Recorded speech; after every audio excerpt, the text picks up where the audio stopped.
Hi guys, this is Elizabeth from Alexandria's Private Tuition, and I thought I'd go through a video today talking about the power of language. Yeah, I know that sounds corny, but we are going to talk about the power of language, especially in the context of English. So, power of language. So, it's really important to think about language because it's the key to unlocking writer's craft for your GCSE success. So, language.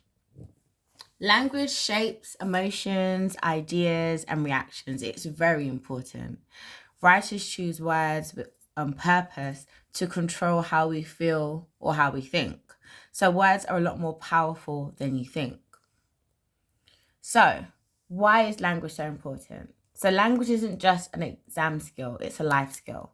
It's how we inspire, connect, and change minds. So, language, like I said, is powerful. Every speech that changed history, every story that stayed with you, every word that shaped the way that you think, it all started with language, with words. And when you master it, you don't just pass an exam, you own your own voice. So, in order to really understand the power of language, you will then begin to unlock the power to speak, stand out, and make people listen. So, when we talk about language in GCSE, straight thing that comes to your mind is key language devices, techniques. So you've got things like verbs, action words to show that what something does. You've got similes, so you know the infamous using as or like. So he was as fast as a tiger or as cold as ice.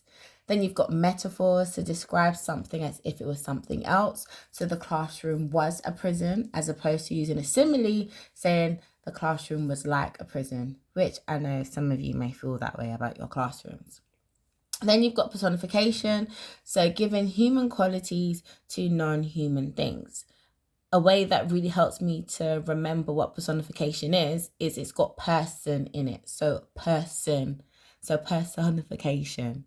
Then you've got alliteration, so repeating words with the same sound at the start of a word.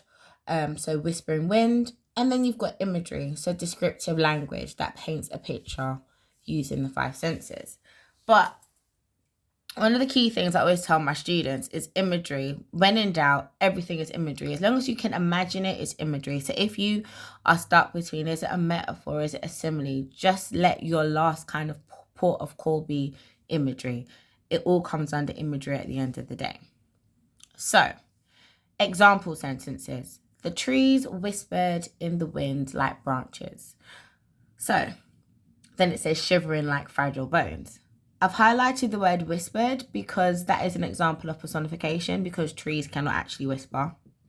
And it also creates a kind of like eerie, mysterious mood. Then you've got the phrase shivering like fragile bones.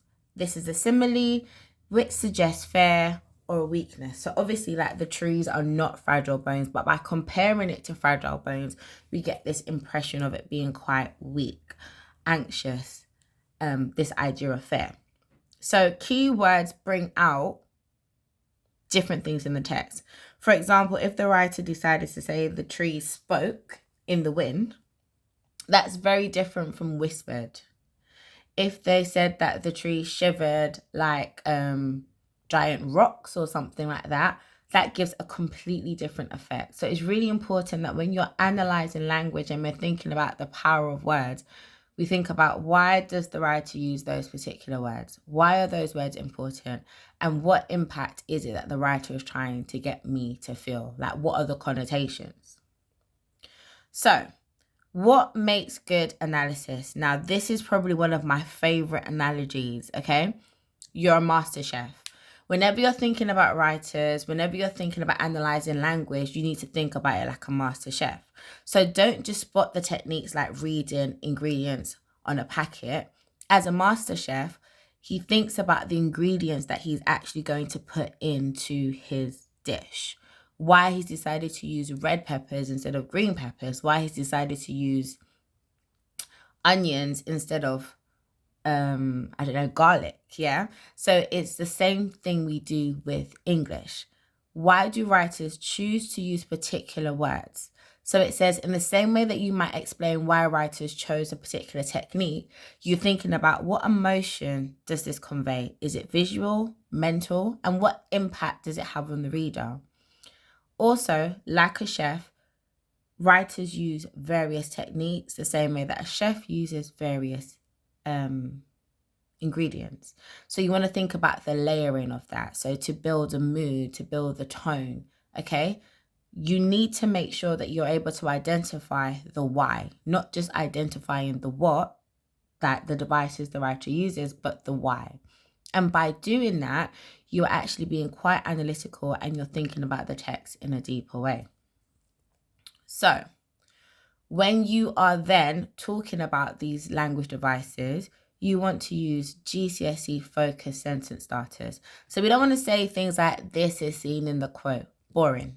You want to say the writer deliberately uses the technique to highlight. This choice suggests to the reader that by describing whatever the idea or the image is as, and you include the device, the writer creates a sense of. So each one of these sentences, as you can see, forces you to explain yourself in more detail. Even the sentence where it says, this language implies a deeper sense of. The connotations of the word suggest. This makes the reader question or reflect on. So it's not just about identifying the device. So like we said, it's not just about reading the ingredients on the packet. It's about understanding why that ingredient has been used and what it is that the writer wants us to take away. The same way, what does the chef want us to feel when we eat this food? Sorry guys, I'm a bit of a foodie, but yeah, what does the writer want us to take away? So, 2 takeaway questions. What language choice stands out when you're analysing a quote, analysing the text? And what impact does it have on me as a reader? So how am I supposed to feel? How am I supposed to react to what it is that the writer is doing? Okay, so I hope you found that useful. And once again, if you have any questions, drop it in the comment section below. I'm Elizabeth from Alexandria's Private Tuition. And don't forget to catch me on TikTok for quick tips, Instagram for resources and updates, and of course on YouTube for lesson and expert strategies. Thank you.